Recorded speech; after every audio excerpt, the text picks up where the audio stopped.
Meeting of the Water Commissioners is called to order Thursday, April 23 at 6 p.m. Members in attendance, Ed Johnson present, Dave Meswar present. and Kane. John Kane absent. Randy Brown here. Christy, my aunt present. Okay, is there any public comment? Anybody on Zoom? Is there any public comment? Yep, there's Public one comment. person on Zoom. Okay, David, you reviewed the minutes of the last meeting? I reviewed the minutes. Make a motion to accept the minutes as written. Okay, second. All in favor, Ed Johnson, aye. Dave Meswar, aye. Okay, motion carried. Okay, we have 7 elderly applications, elderly rate. They all meet the requirements. Okay, I make a motion to accept the 7 elderly rate applications. I second that. All in favor, Ed Johnson, aye. Dave Meswar, aye.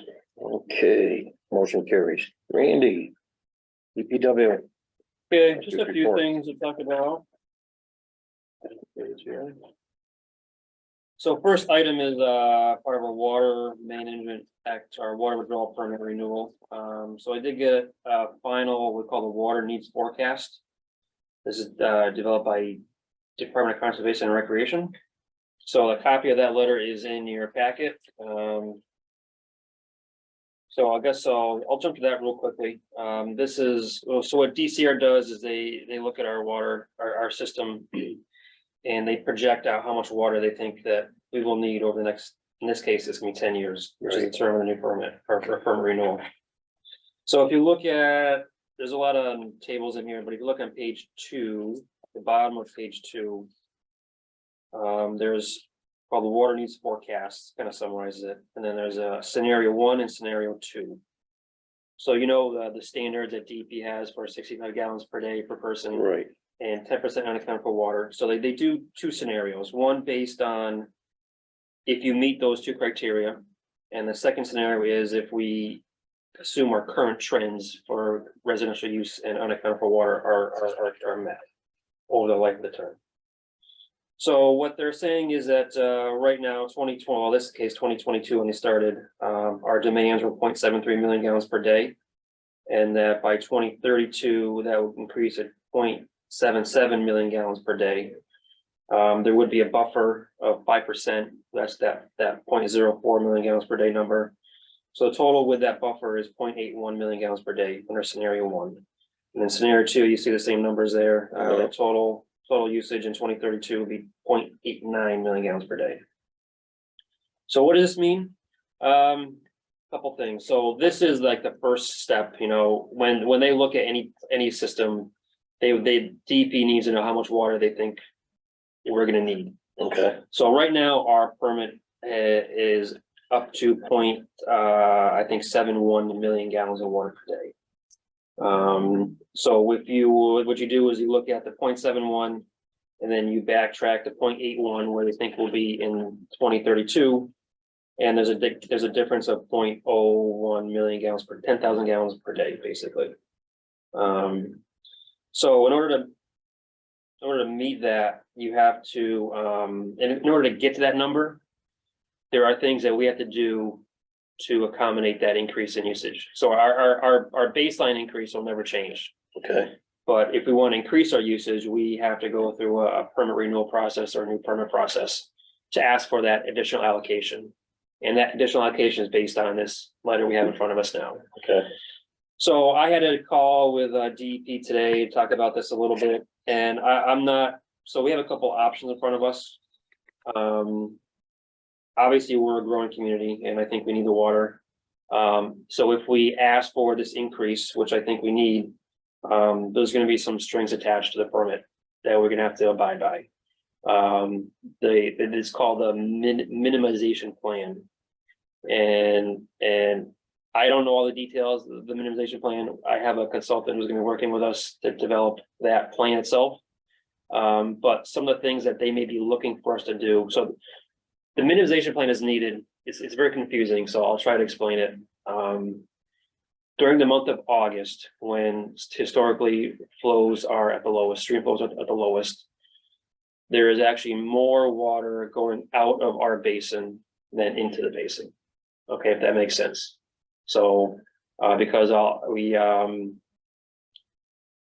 discharges to Westfield, the Westfield, wood treatment plant, we have flows coming in, but some of it also goes out of town. So that when they look at the month of August, they look at what the difference is and what the percent is more coming in versus what's going out.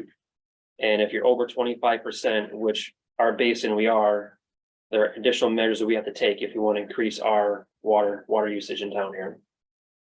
So one thing they may be looking for us to do is to find ways to bring more water into the basin. And I suspect they're going to want us to look at using more water from Springfield, because that's coming from out of the basin, and it would ultimately end up in the basin. I'm not a big fan of that option, but at this point, I don't know of any other options we have for us to do so. So that's one option that we have to consider is going down that route. But I'm not ready to talk too much detail about that today. I had that discussion with DEP earlier today, and there's a lot of moving parts, and I still want to make sure I'm fully understanding how it works. But that's kind of the gist of where we're at now. So we need to make a decision whether we want to keep our current allocation or ask for this increase in, up to, what is in this letter here, this 0.81 million gallons a day. Which I think we're gonna need, I think. We need it. Obviously, if we need more water, we're gonna probably draw from Springfield anyways. But what the minimization plan may say is you have to use maybe solely Springfield water for certain months of the year. Well, there goes the water rates. Yeah. So there's gonna be an impact there. Yeah. So What is that? How does West Springfield impact that? So West Springfield's in a different situation now. So they had a permit just like we did. So if you remember, there's registration communities and permanent communities. We're a permanent community because our withdrawals have increased since the mid-80s when the permits were put into effect. West Springfield also has a permit, or had a permit, which allowed them to draw over that baseline, that number from the 80s. However, they never even hit that point. So their actual usage is right about what their baseline number is, what number they were granted, call it grandfathered, it's not really the term, but think of it as that way. That's your grandfather number. So they've never actually hit that grandfather number.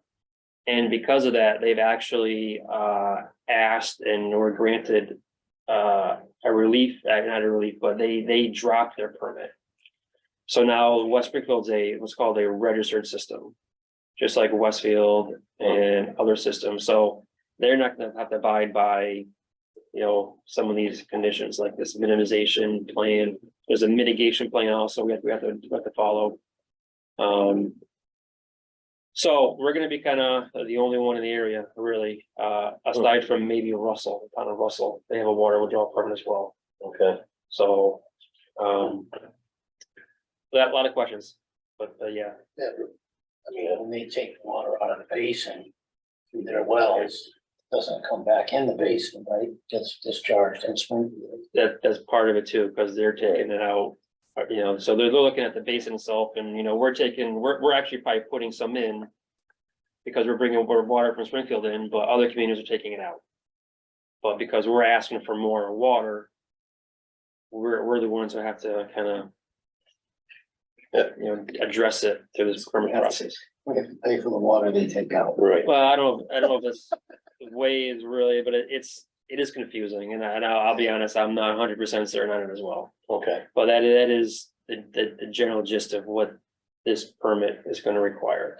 Good. It's gonna be fun if we have a water restriction and West Springfield doesn't.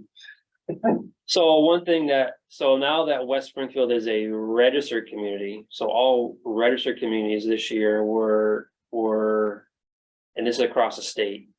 There was some new regulations that was put forth that will require them to go into restrictions. Oh, really?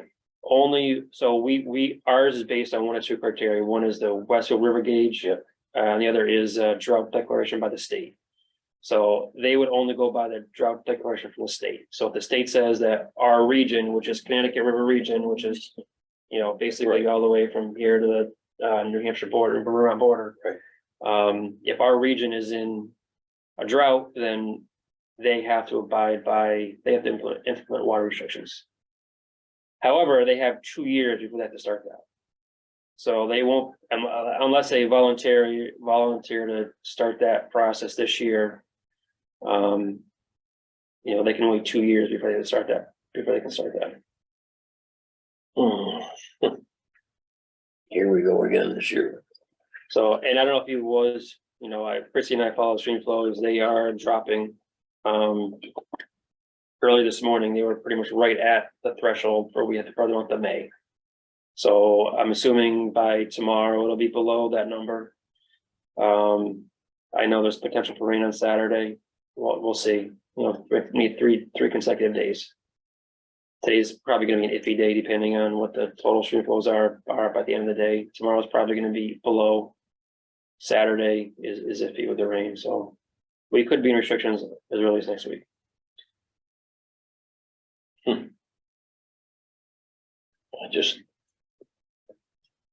I just don't get the Westfield River deal. I just don't. I know it's confusing, you know, there's no correlation between, you know, our aquifers, right, and the Western River, but they use it as an indicator. Like if your region, you know, is in a drought, you know, they use that as an indicator, the gauge. If your region is in a drought, then you should conserve water. That's the policy. And so that's what we gotta follow. Okay. Doesn't matter how much water is in the aquifer, or, you know, that's their policy. Okay. That's the first item. I know we went off a little off track there. It's okay. It's all right. But I will move on here. Number two, this is a carryover from the last probably 2 meetings. 686 College Highway, there's a application for a commercial subdivision. That has been continued for the last couple planning board meetings, so no update on that. Okay. But let's see, third item here, we did take our latest samples for trihalomethanes and haloacetic acids. They were taken on May 9th. We have not got the results back. Usually there's a 3-week turnaround on those, so we'll be getting those probably next week, maybe the following week. Okay. But if so this would trip if we have to send another notice out for the violation, the water we purchased from Springfield. I will say that the last samples we took in the first quarter were much better, and if we get those same results this time, we will not be in violation this month. So this quarter. Good. So we'll hope that's the case. Let's see, we took our spring lead and copper samples at 40 residential properties plus a couple of school locations. The results are similar to what we've seen in the past few years. There are no exceedance of any action levels. And we did send those results back to the property owners who were allowed us to take water from their properties. Okay. And the last item is Jeff Vitobelli. He's our new backhoe inspector. He started his inspections in April, and he's got a few more to do throughout the spring and early summer. Okay. Okay, got the ordinance somewhere. Where is that? There we go. Okay, down the water turns. Meters. Okay. Appointments. And Bobby Jones not gonna be here. What are we doing here? She's looking at. No, what, is it the toilet was leaking or whatever? That's what it sounds like. Yeah. Kirsty, you talked to her. You want to explain what Sure. background? So, she did have a leak in her toilet. It was the flapper that had to be replaced. And it was an intermittent leak up until, it flagged in the system for constant usage. And so it flagged on December 5th of 2022. And the usage was at 20 gallons per hour. And that had started on November 29th. And so we sent a postcard on the 5th. She reached out to us on the 16th and said that she had someone come out and fix it. There was a little bit of a delay because she couldn't get somebody to come out right away. But it was fixed on the 8th, so it only took her a few days to have it fixed. Yeah, she said she couldn't get hold of her plumber or something. She had to get Yep. another one. Yeah. Yep, that was in her. So she acted right away then, so. She did, and so she's asking for $90 to $100 off. And in your thing there, you'll see a chart of what her difference in usage from October, November, and December was from 2021 to 2022. And it was an increase. Her normal usage for that time period was 5,350 gallons in 2021 to this year was 24,960. So it was, that's the first page. On the first page.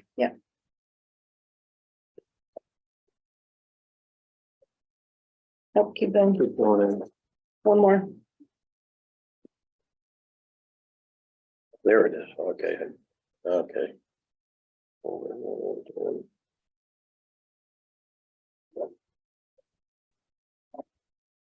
And so I put together, her abatement request form, a copy of the bill.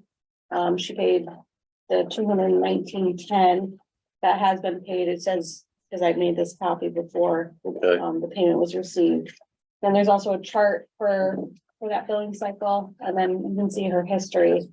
But she usually runs around, 8,000 to 9,000 gallons. Yep.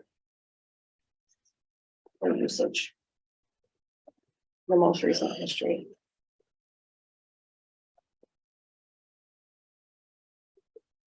what do you think, Dave? I think you should give her the 100. Yeah. She acted right away on it. You wanna abate 100? I I'll make a motion to abate $100. second that. All in favor, Ed Johnson, aye. Dave Ms. White, aye. Motion carries. Okay, so need it for $100. Okay. Okay, old business, Wally Spray Park. So, if you remember, I think it was 2 meetings ago, maybe 3 meetings, I think it was a February meeting. We had a representative from Park and Rec and talk about the spray park. We had some questions. They gave some answers, but they were gonna come back with some response to other questions I didn't answer at the meeting. In which they didn't. And we never really got a response from them. How much water they're looking to use, what are they doing with the water once it goes to the park? Those are really never resolved. I had reached out to Park and Rec a couple times in the meantime, and I didn't really get much information from them. As you know, there was a town meeting article to fund the spray park that did pass on Tuesday. There were a couple questions that came up, about the water usage and whether they would have to, how much water they would be using. And, whether that usage or whether the park would have to abide by the water restrictions if there were some. So on the floor, I think they gave some numbers, like 62 or 69 gallons per minute, I think was a number that they had given us earlier. But they did say they would look to trim that down. And that's what they never gave us, is how much looking to trim that usage down and how much that would translate over the, the year. Right.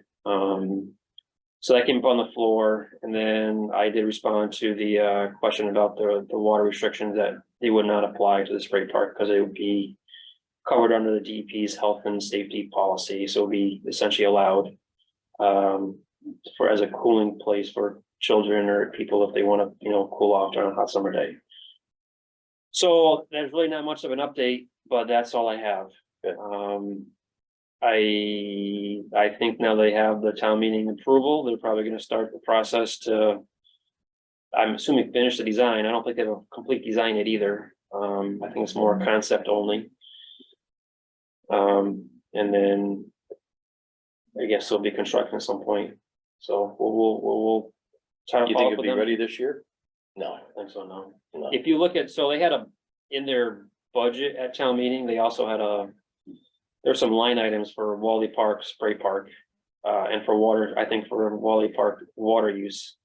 And they were low or nominal amounts, and not for a full year of being open, so I don't think, my opinion, they won't be open until next year. Okay. But maybe they fast track, I don't know, I mean, I'm Right, not involved in that right, process. right. Oh, just have to wait and see. Yeah. Okay, the Hankin property. So, actually, by chance, I ran into, one of the, George Hankins, siblings yesterday. And so I have an update. I wouldn't have if I didn't run into her yesterday, but, basically, so this is the property off of, well, it's the Oster Road address, but it has, frontage off Lexington Circle. Right, There's, I think, 30 some odd acres. They were looking to do some ways to preserve the property. We were looking at going through a drinking water supply protection grant. They were required some effort on their end, and we were interested. So I had a discussion with the Hankin family maybe 2 months ago. I explained our position that we would be interested and, kind of here's a process we could follow. But in the meantime, the family decided to put the property on the market. So it's on the market now, so. Okay. And I can't blame them, if they're looking to maximize the return on that, Right. they're probably best off going to the open market as Right. opposed to, drinking supply protection grade, so. And that's their option, so. Of course it is, So, yeah. so at this point, I would say this is probably a Dead issue. dead issue until, unless if they, want to come back to us and say we want to do something, so. Yeah, well, I can't blame them. I can't blame them. No. So. Okay, review of water service call rates. All right, so we have not looked at any of our service call rates in, I'll say a long time. It's been 3 years, 3 years. I was gonna say, it's been- November 2020. Even then, I don't think we changed. Not all of it. I think we changed a handful. So I don't think we changed much. it wasn't much. So the last sheet of your packet has a spreadsheet. The first column is our current rates for all of our all the work that we could do for final readings and water turn on offs and service calls and whatnot. And then the second column is what I would propose to increase those rates to. And then the last, looks like 6, 7 columns have other communities and what their rates are. Mhm. There are some that are shaded out. Those communities just don't have anything listed for those. Oh, okay, So, but for what they do have that's comparable to ours, we did list those in here. Okay. So these, like I said, these rates have not changed in, a few years. At the same time, our rates are still going up. I think it's fair to revisit these. We don't do a lot of these, and we can talk about each of them if you want at once, but we don't send out these types of fees or rates every day. all right. A couple a month maybe. I mean, what do you think, Christie? Um, Do we have the water Yeah. turn-ons? Those are Right. seasonally. We've got our, we got our Right. usual that, the seasonal properties on the lake. We turn those on in the spring and shut them off in the All right, fall. so that's, you wanna go up to 50 on that, Yep. 50 on the service call during working hours. And then item rental, you wanna keep that the same or you wanna go up on that? I want to change up a little bit. So right now, it's just a flat $100 rental rate. Okay, And, so it doesn't matter. They could keep the hydrant for all summer long. oh, $100. okay, yeah, So I think it's fair to change it to something more similar. Actually, Agawam has the one I'm proposing to go to would be a $50 fee. Upfront fee, and then Okay. it would change to either a daily or a monthly charge. okay, So a daily fee would be $5, $100 for the month. And if they, if they need it for, 2 months, so be it. If they need it for 2 days, then they're paying for the 2 days. Well, I think that's a little more fair. Yep, For absolutely. both sides. There'd still be a deposit that would require $500. That would not change. okay, right, And then the other ones in the bottom, backhoe inspections. So we did hire a new inspector. He does have a higher rate than we were paying, before, yep, our fire inspector. So in order to account for that increase, I would ask that we revisit that rate as well. Up to $75 for each inspection. I would say we should go up on all of them, just what you listed here. Yeah, and if you look at comparable Yep. for other towns, I mean, we're right there, we're gonna we be were right there. probably on the very low end to begin Yeah, with. we And are. now we're, maybe more in the middle of where all those other rates are. Yeah, things go up. So I don't think it's unreasonable to ask to revisit these rates. I wouldn't expect a huge increase in the bottom line. I didn't look at that much here, but this, I think, just more to keep up with the daily Yep. fees. Well, Yeah, everything costs about labor's of- going up, Yeah. great wages are going up. What do you think, Dave? Yeah, I think they look pretty good. I do. Pretty reasonable. I think very reasonable. I would say the whole, You want me to, I'll make a motion. Then we do and I'll all- go right down the list. We also have the ones on the following page as well. There are, like, the first four are just overtime and regular time. If we have to bill out for labor, that's determined by union contracts. So that's not anything that we can really change. right, But the last four are equipment rates per hour of use. And we were, looking to go up on that a little bit as well. But, and again, it's not something that we do all the time, but when we do it, it should, cover the cost of the machine when we're using it. I'd say we go, everything proposed. You want me to list them all or? We just in I general, think you can refer to this spreadsheet if you want. I mean, we'll post on the for website. both spreadsheets for the labor and for the, I make a motion to raise to the proposed rates in the spreadsheet for the service charge rates and the labor rates. the equipment, right, yeah. Labor and equipment rates. Second that. All in favor, Ed Johnson, aye. Dave Mesmer, aye. Okay, motion carries. You got anything under new business, Randy? I do not, no. I got one thing here that was in the packet. This is from Charles and Jeannie Margaritas from Woodside Circle. Attention Board of Water Commissioners, just taking a few minutes to acknowledge Mr. Kevin Soper and his staff are pretty great town employees. An error was made last fall about a water leak in our front yard, was dug up to the address of the leak. Mr. Soper and his staff returned to repair our lawn as it is not on our property and was located near the road. We are so pleased with their work. Hats off to those three gentlemen. Sincerely, Charles and Jeannie Margaritas. So, That's great. yep, so I hope you make sure you tell them guys that We will, yeah. we're showing that. Definitely, yeah. Yep. And that's all I got. And what are we looking at for our next meeting? Oh, We, let's see, we're going into June. we're gonna go the third week, so we just had it now. Mhm. So we're looking at the 22nd June 15th. 15. or 15th, I mean 15th, yep. As far as I know, it should be good for me. Yeah, looks okay for me. No, go tentatively the 15th.